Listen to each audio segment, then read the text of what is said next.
दोस्तों, अभी हाल ही में तुर्की में आए भूकंप ने पूरी दुनिया में एक डर पैदा कर दिया है। हर देश के वैज्ञानिक ये जानने की कोशिश में हैं कि इस तरह का भूकंप भविष्य में कब और कहां आ सकता है। दरअसल किसी भी प्रकार की तबाही की स्थिति का यदि हमें पूर्वानुमान हो जाए तो उस तबाही को आने से रोका तो नहीं जा सकता, लेकिन नुकसान काफी हद तक कम अवश्य किया जा सकता है। हालांकि भूकंप की तबाही एक सीमित क्षेत्र तक ही होती है। यदि हम पृथ्वी पर आने वाली सबसे बड़ी तबाही के सबूत खोजते हैं तो वो सबूत हमें यहाँ मिलते हैं। ये मेक्सिको में युकाटन प्रायद्वीप है। यहाँ करीब 6.5 करोड़ साल पहले एक आसमानी आफत यानी एस्ट्रॉयड गिरा था। इस एस्ट्रॉयड का प्रभाव तुर्की पर आए भूकंप की भांति एक सीमित क्षेत्र तक नहीं था, बल्कि इसके कारण पूरी पृथ्वी ही कांप गई थी और उसमें पृथ्वी पर जितने भी जीवों की प्रजातियां मौजूद थी उनमें से करीब 3/4 यानी 75% जीव मारे गए थे। ये तबाही सच में भयावह थी। इसका मुकाबला कोई भी भूकंप नहीं कर सकता, लेकिन यदि जानकारी पहले से ही हो तो एस्ट्रॉयड गिरने के नुकसान को बहुत कम तो नहीं, लेकिन एक हद तक कम जरूर किया जा सकता है। कम से कम उस इलाके को तो खाली कराया ही जा सकता है जिस इलाके में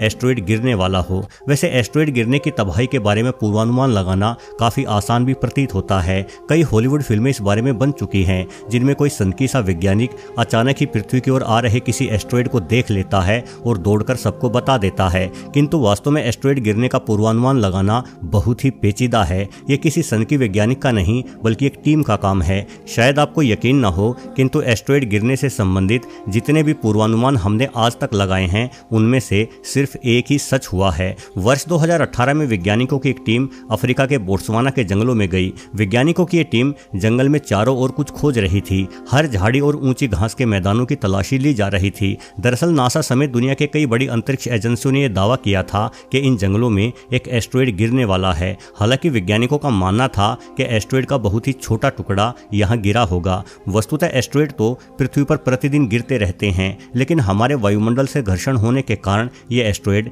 जलकर नष्ट हो जाते हैं। वैज्ञानिकों के अनुसार हमारा वायुमंडल करीब 25 मीटर तक के एस्ट्रॉयड को पूरी तरह से जला सकता है। यदि एस्ट्रॉयड 25 मीटर से अधिक बड़ा हुआ तो पूरी तरह से नहीं जल पाएगा और उस एस्ट्रॉयड का कुछ हिस्सा पृथ्वी से जरूर टकराएगा। बोत्सवाना के जंगलों में जिस एस्ट्रॉयड के गिरने का अनुमान लगाया गया था वो भी पृथ्वी के वायुमंडल द्वारा जला सकने की क्षमता से थोड़ा अधिक बड़ा था। इसलिए वैज्ञानिकों को उम्मीद थी कि उन्हें उस एस्ट्रॉयड का कोई छोटा बचा हुआ टुकड़ा तो जरूर मिल सकेगा। बहरहाल वैज्ञानिकों की टीम जंगल में 5 दिनों तक खाक छानती रही, लेकिन उन्हें कुछ नहीं मिला। समझ में नहीं आ रहा था कि एस्ट्रॉयड को जमीन खा गई या आसमान निगल गया। वैज्ञानिक यह अंदाजा लगाने में विफल रहे कि इतने बड़े जंगल में उस एस्ट्रॉयड के गिरने का एकदम सही स्थान कौन सा होगा, बल्कि वैज्ञानिकों को तो सिर्फ ये अंदाजा था कि वो एस्ट्रॉयड यहीं कहीं 200 वर्ग किलोमीटर के दायरे में गिरा होगा। अब 200 वर्ग किलोमीटर एक बड़ा स्थान होता है। यदि तुलना की जाए तो यह इलाका भारत के कोलकाता शहर जितना बड़ा रहा होगा। यानी वैज्ञानिकों की खोज काफी मुश्किल थी, लेकिन खुशकिस्मती ने साथ दिया और वैज्ञानिकों ने एक काला एवं धूल से सना हुआ पत्थर खोज निकाला।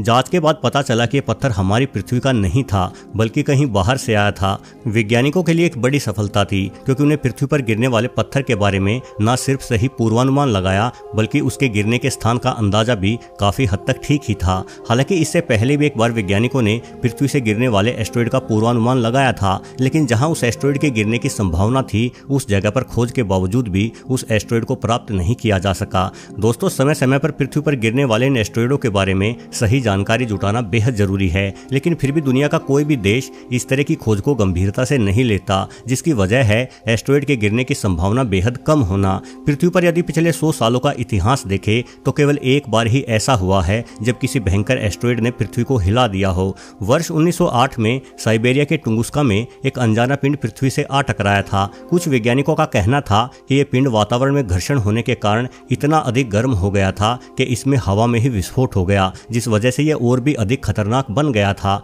इस पिंड में हुए विस्फोट के कारण करीब 100 किलोमीटर तक के इलाके में आग का एक गुब्बार उड़ा। इस आग की चपेट में आकर एक भरा पूरा जंगल नष्ट हो गया। अनुमान के मुताबिक 8 करोड़ से अधिक पेड़ इस आग के कारण जलकर राख बन चुके थे।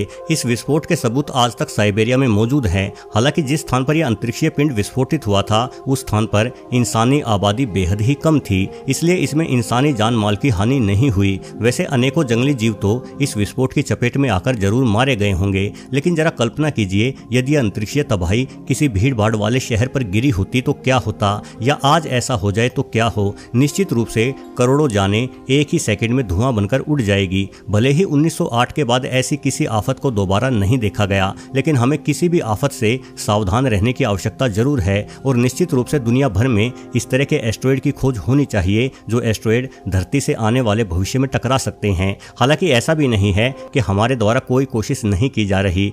अमेरिका की हवाई यूनिवर्सिटी ने अपने क्षेत्र में 2 स्थानों पर दूरबीनों का एक बेहतरीन सिस्टम तैयार किया है। इन दूरबीनों द्वारा किसी तेज नजर की तरह लगातार अंतरिक्ष पर निगाहें रखी जा रही है। जल्द ही हवाई यूनिवर्सिटी इस तरह की दूरबीनें दुनिया के कई अन्य देशों में भी स्थापित करने का इरादा बनाए हुए है, लेकिन दुनिया के ज्यादातर देश इस तरह के प्रोजेक्ट को लेकर गंभीर नहीं है, इसलिए आर्थिक तौर पर इस प्रोजेक्ट पर काम करने वाले लोगों को काफी दिक्कतें आ रही हैं। वैसे 2018 में बोट्सवाना के जंगलों में गिरने वाले एस्टेरॉयड का भी सबसे पहले पूर्वानुमान इन्हीं दूरबीनों द्वारा लगाया गया था। पृथ्वी के नजदीक अब तक करीब 30,000 एस्टेरॉयड खोजे जा चुके हैं और इनकी वास्तविक संख्या तो और भी अधिक है। वैज्ञानिकों के अंदाजे के अनुसार करीब 10 लाख एस्टेरॉयड लगातार पृथ्वी के इर्द गिर्द घूम रहे हैं और इन सब पर निगाह रखना हद दर्जे का मुश्किल काम है। इसके लिए हमें बहुत बड़े पैमाने पर दूरबीनें लगानी होगी। दोस्तों, यदि हम किसी तरह से अपनी ओर बढ़ते एस्टेरॉयड के बारे में जान भी जाएं, तो क्या हम उस एस्टेरॉयड के गिरने से होने वाली तबाही को रोक सकते हैं? एक बड़ा और तार्किक प्रश्न है। इस बारे में कुछ वैज्ञानिक दावा करते हैं कि हम किसी तरह का न्यूक्लियर विस्फोट आदि करके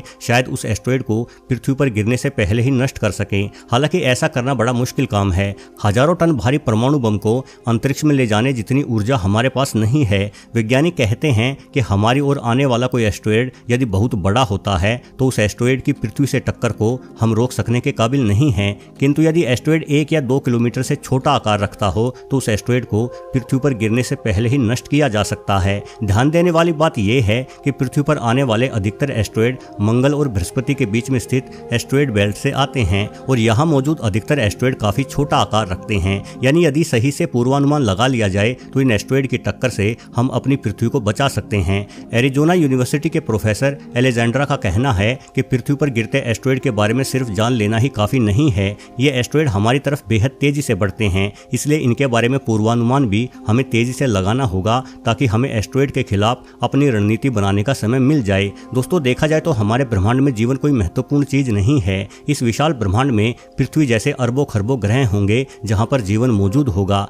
ऐसे में यदि किसी एक ग्रह से जीवन विलुप्त हो जाए तो इस घटना को ब्रह्मांड के नजरिए से विशेष नहीं माना जा सकता। और वैसे भी एस्टेरॉयड की टक्कर का असर हमेशा के लिए नहीं रहता। यदि किसी टक्कर के कारण पृथ्वी से जीवन पूरी तरह से समाप्त भी हो जाए तो एक नए स्वरूप में जीवन फिर से खिल उठेगा, लेकिन हमारा यानी मानवों का अस्तित्व तो नहीं रहेगा। और मानव इस ब्रह्मांड के लिए एक महत्वपूर्ण प्रजाति है। हमने अपनी बुद्धिमानी से न जाने कितने आविष्कार किए हैं और आने वाले भविष्य में भी हमारी खोजें ब्रह्मांड के विस्तार को और भी बेहतर तरीके से समझ पाएगी। शायद हम बंजर और वीराने ग्रह मंगल पर भी जीवन बसा सके। यानी एक तरह से देखा जाए तो मानव इस ब्रह्मांड में मौजूद संसाधनों को बदल सकने वाली एक अति महत्वपूर्ण प्रजाति है। हमारा विनाश नई खोजों और नई सोच का विनाश होगा। हो सकता है कि ब्रह्मांड में हमसे भी अधिक समझदार प्रजाति के जीव मौजूद हों, किंतु मानवों की बुद्धिमानी भी अपने आप में बेहद कीमती है। इसलिए इसे बचाए रखने के लिए हमें अपनी ओर आते उस हर खतरे से सावधान रहना पड़ेगा जिस खतरे के कारण डायनासोर विलुप्त हो गए थे।